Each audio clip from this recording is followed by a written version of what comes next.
Érase una vez un tiempo en el que parece que nuestro consentimiento servía para algo. Hoy parece que no sirve para nada. Voy a intentar explicaros por qué. Año 1946. En los juicios de Nuremberg se exige responsabilidad a los mandatarios nazis, en lo que aquí interesa, por los experimentos realizados sobre cientos de miles de prisioneros en los campos de concentración. Como resultado del veredicto de este juicio, se estableció el Código Nuremberg, 10 principios que debían cumplirse por cualquier investigación que tuvieran por objeto seres humanos, para ser considerada legítima. El primero de estos principios era obtener el consentimiento informado del sujeto. En el año 1973 se descubrió que en Alabama, en el pueblo de Tuskegee, los servicios públicos de salud habían desarrollado una investigación sobre 600 ciudadanos de raza negra. Se les dijo que se les trataría la sífilis, pero en realidad no se les dispensó medicamento ni tratamiento de ningún tipo. Únicamente se observaba cómo avanzaba la enfermedad. Durante este tiempo se descubrió que la penicilina curaba la enfermedad, pero tampoco se les dispensó. Algunos de estos sujetos murieron. Para evitar todo esto, se desarrolló el consentimiento informado. Y el concepto originario, el primigenio, era suministrar información relevante y comprensible al sujeto sobre los efectos que tendría para él participar en un procedimiento. Estos textos se hicieron cada vez más largos, cada vez más incomprensibles y, sobre todo, cada vez más desequilibrados. Empezaron a tender no tanto a dar información al sujeto, sino sobre todo a limitar la responsabilidad de la entidad que los presentaba. Este concepto adulterado del consentimiento informado fue el que pasó a los contratos de licencia de software. Acepte nuestros términos y condiciones antes de instalar nuestro software. Y de aquí pasó a las aplicaciones y a las redes sociales que todos conocemos hoy. Hoy en día estamos acostumbrados a consentir términos y condiciones que no leemos y que si leemos no comprendemos. Y nos han hecho pensar que esto es lícito, pero no es así. La familia de la doctora Anka Bucyan huyó del genocidio armenio perpetrado en Turquía a Egipto y de Egipto a Canadá. La doctora Anka Bucyan conoce perfectamente la diferencia o la importancia, hasta de vida o muerte, de mantener confidencial determinados datos. Por ejemplo, ser armenio o, por ejemplo, ser judío. Ha dedicado su vida a la defensa de la privacidad y en el año 2000 publicó su estándar Privacy by Design, privacidad desde el diseño. Uno de los principios del Privacy by Design es detectar el truquito de la balanza. Normalmente se nos presenta en uno de los dos plantillos de una imaginaria balanza el valor de la privacidad opuesto a otro y se nos hace elegir entre los dos. Por ejemplo, se nos dice, tenemos que elegir entre nuestra seguridad y nuestra privacidad. Tenemos que elegir entre el progreso tecnológico y nuestra privacidad. Tenemos que elegir entre ganar dinero con nuestra aplicación o mantener confidenciales los datos de nuestros usuarios.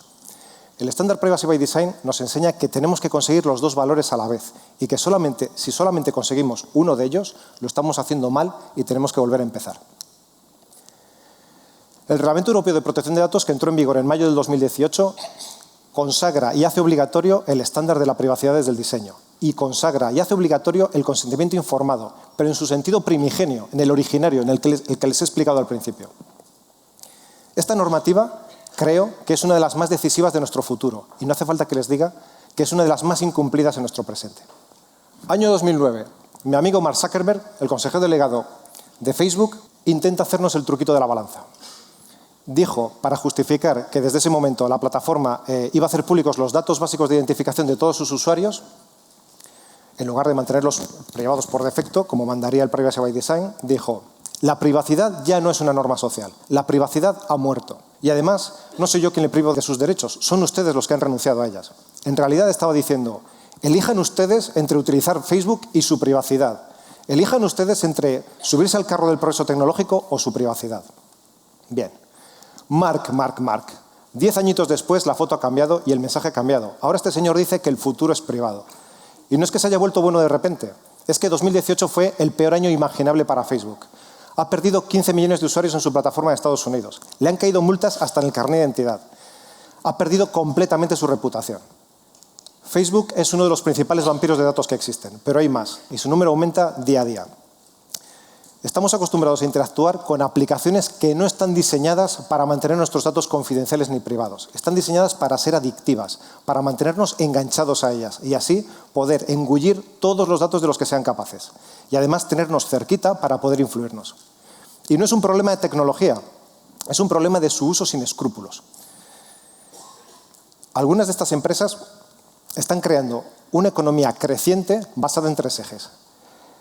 el expolio masivo de nuestros datos personales y no personales, la creación con ellos de bases detalladísimas de perfiles en las que estamos todos metidos y el monopolio de una tecnología punta necesaria para analizar estas bases y monetizarlas, sacarles provecho económico. Algunas de estas empresas empiezan a ser capaces de saber lo que queremos y lo que pensamos, en algunos casos, mejor que nosotros. Pero lo realmente peligroso para nuestros derechos y libertades es que están empezando a ser capaces de modificar lo que pensamos y lo que queremos sin que nos demos cuenta. Y esto no es una idea que haya salido de esta calva calenturienta, sudorosa y ensangrentada. No. Hay gente que sabe mucho más que yo de esto, como Shoshana Zuboff o como Giovanni Buttarelli, que dice lo mismo. Pero os voy a poner un ejemplo que todos ustedes conocen y que ya ha ocurrido. En 2018 estalló un escándalo que involucraba a dos grandes vampiros de datos, Facebook y Cambridge Analytica.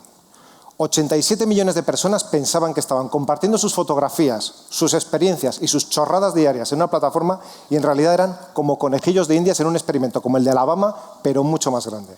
Estaban entrenando un algoritmo que en definitiva sirvió para adulterar el resultado del referéndum por el Brexit en el Reino Unido. Pongamos las cosas en su contexto. La tecnología ya había contribuido a la victoria de Barack Obama en 2008 y en 2012 y, por ejemplo, en España a la de Mariano Rajoy en 2015. Pero lo del Brexit fue una cosa completamente distinta. No solamente se utilizó una tecnología a punta mucho más avanzada, que también. Sobre todo, la diferencia estuvo en su uso sin escrúpulos. Se captaron y manipularon datos de más de 87 millones de personas, entre ellos 140.000 españoles. Se enviaron miles de mensajes personalizados de contenido inexacto o directamente falso. No sé si han oído ustedes hablar de las fake news. Como guinda del pastel, parece que toda la campaña fue financiada ilegalmente. Me quedo con la magnitud, con la escala del desastre. ¿Quién hubiera pensado antes del Brexit que sería posible manipular el resultado de un proceso electoral únicamente con la tecnología? En la casa de mis suegros, y concretamente en el baño, ocurren cosas maravillosas. Es un lugar mágico. Ahí se me han ocurrido algunas de mis mejores ideas. Ahí, por ejemplo, se me ocurrió la idea de la lista viernes. Junto con mis compañeros de Sequoia, ideamos, desarrollamos, financiamos y propagamos la lista viernes. Y les cuento qué es. Hay una cosa que se llama la lista Robinson, que es una lista en la que tú te apuntas para que no te llamen a la hora de la siesta intentando convencerte de que te cambies de compañía telefónica. Sé que a ustedes esto no les ha pasado, pero se han dado casos. Bien, la lista Robinson la hicimos a imagen y semejanza de esa y queríamos que la gente se apuntara ahí para lanzar el mensaje a los partidos políticos de que no queríamos que nos enviaran publicidad electoral. Y esto venía a cuento porque a raíz del Brexit alguien pensó que podía pasar lo mismo en España, que una cosa parecida a lo de Cambridge Analytica podía pasar en España. Aquí viene la afirmación más increíble de toda esta charla. Por primera vez en 10 años, todos los partidos políticos españoles se pusieron de acuerdo en una cosa. Decidieron reformar la ley electoral y aprobar un artículo, el 58 bis. El artículo 58 bis permitiría a los partidos políticos fundamentalmente dos cosas. Recopilar los datos personales de todos los ciudadanos para clasificarles ideológicamente y, además, captar nuestros datos de Internet para sus fines electorales, en concreto para enviarnos publicidad online. Todo esto sin nuestro consentimiento y sin ningún tipo de garantía. En realidad, paradójicamente, el 58 bis tenía por objetivo impedir que ocurriera un Cambridge Analytica en España. Pero lo que pasaba con este artículo puesto encima de la mesa era que el Cambridge Analytica español era no solamente posible, sino perfectamente lícito. Muchos juristas denunciamos este artículo 58 bis y conseguimos que la polémica llegara a los medios de comunicación. Después de semanas, como digo, dio igual. Todos los partidos políticos, por unanimidad, consiguieron aprobar el artículo 58 bis e incorporarlos a nuestro ordenamiento jurídico. Nuestra lista viernes no tuvo mucho éxito. Nosotros pensábamos que tendríamos que tener unos 500.000 o 1 millón de usuarios para que funcionara bien, pero solo alcanzamos 6.000. En realidad, lo que pensamos es que nuestra lista viernes era la solución a un problema que no llegó a darse en las elecciones que tuvimos en mayo. Los partidos políticos no se atrevieron a hacer las marranadas que se habían hecho en el Brexit. La Agencia de Protección de Datos hizo un trabajo estupendo. Publicó una circular y trazó unas líneas rojas que no debían ser transgredidas o infringidas por los partidos políticos y anunció que castigaría con contundencia a los que se atrevieran a hacerlo. Al final, di el objetivo por cumplido, porque al final no pasó nada raro. Mientras preparábamos la lista viernes, me llamó mi amigo Borja Atsuara y me ofreció participar en el borrador de un recurso de inconstitucionalidad contra el artículo 58 bis. A mí al principio aquello no me pareció muy buena idea, porque yo no sé mucho de derecho constitucional. Yo de lo que sé es de derecho societario y de protección de datos, y no mucho. Pero ese fin de semana yo estaba en casa de mis suegros. Y en esa ducha mágica dije, ¿qué leches? En realidad dije otra cosa, pero creo que no cumple las normas TED. 7 abogados estuvimos trabajando gratis los fines de semana y por las noches. Ahora que lo estoy pensando, esta afirmación es mucho más increíble que la de los partidos políticos poniéndose de acuerdo. Y preparamos un borrador de recurso de inconstitucionalidad contra el artículo 58 bis. Hubo otras plataformas, hubo otros borradores, todos se los entregamos al Defensor del Pueblo y el Defensor del Pueblo presentó su recurso ante el Tribunal Constitucional. 3 meses después, el Tribunal Constitucional declaró nulo e inconstitucional el apartado primero del artículo 58 bis, el que permitía a los partidos políticos clasificarnos conforme a nuestra ideología. Ese día creo que ganamos todos. Ese día fue una victoria ciudadana fantástica. Y esto demuestra que hay soluciones, pero hay que utilizarlas para corregir las cosas injustas y para denunciarlas. El día que se publicó la sentencia para mí fue un día muy peliculero. Como dice Tom Hanks en Filadelfia, a veces, muy de tarde en tarde, pero alguna vez, un abogado tiene la oportunidad de participar en el hecho de que se haga justicia. Y cuando sucede, es emocionante. Para mí es emocionante decir que en España, en este país, ya tenemos una cierta tradición en la reivindicación y consecución de derechos digitales. Está lo del 58 bis, que también, pero sobre todo está lo del derecho al olvido. En el año 2012, 90 ciudadanos españoles habían exigido a Google que retirara de los resultados de sus búsquedas determinados datos que les perjudicaban y que ya resultaban irrelevantes porque eran antiguos o por cualquier otra razón.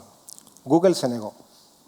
El asunto llegó al Tribunal Europeo de Justicia y en 2014 este tribunal dictó la gloriosa e histórica sentencia Google Spain, reconociendo y consagrando el derecho al olvido.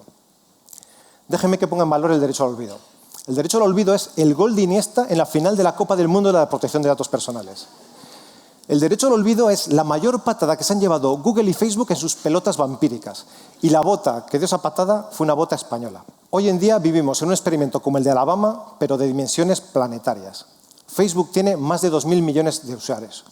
Más del 90% de las búsquedas que se hacen en Internet se hacen a través de Google. No podemos permitir que estas empresas se porten como vampiros. Necesitamos que cumplan la ley. Necesitamos que cumplan la normativa de protección de datos personales, la normativa de protección del consumidor, la normativa antimonopolio. Que pagaran sus impuestos no estaría nada mal. Todos estos medios legales son lentos. Llegarán, pero tardarán. Pero hay una cosita. La normativa prevé también una sanción muy eficaz contra los vampiros de datos. Prevé la posibilidad de limitarles o impedirles el uso de nuestros datos.